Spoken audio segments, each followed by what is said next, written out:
Yangın borcu. İran atəşnişanısının sembolü. Bu gördüğünüz bina İranın əvvəlin atəşnişanısının borcudur.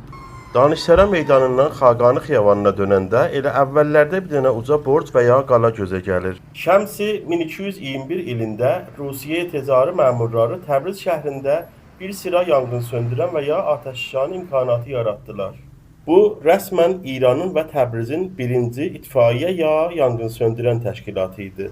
Təbriz atəşnişanısı 183 il bundan qabaq icad olunubdu və ona Yangın İdarəsi və ya İtfaiyə İdarəsi deyilirdi. Rusların bina qoyduğu Yangın İdarəsi fəqət od söndürmək dərdinə dəyərdi və ayrı qeyri-mütərəqqibə hadisələrdə işə gəlməzdi. Qasımxan Vali 1296-da Təbriz Yangın İdarəsi və ya atəşnişanısını yola saldı və ona taza məmuriyyətlər də izafə etdi. Qasımxan Vali yangın borcunu tikib və gecə-gündüz ora nigəhban qoymuşdu ki, şəhəri gözətləsinlər və əgər ehyanən bir yerdə od yansa tez xəbər versinlər, ta atəşnişanı ora gedib odu söndürsün.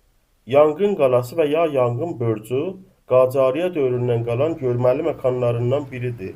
Elə bunun üçün Təbriz şəhərdarısı neçə ildir ki, buranı bir görməli parka təbdil edibdir.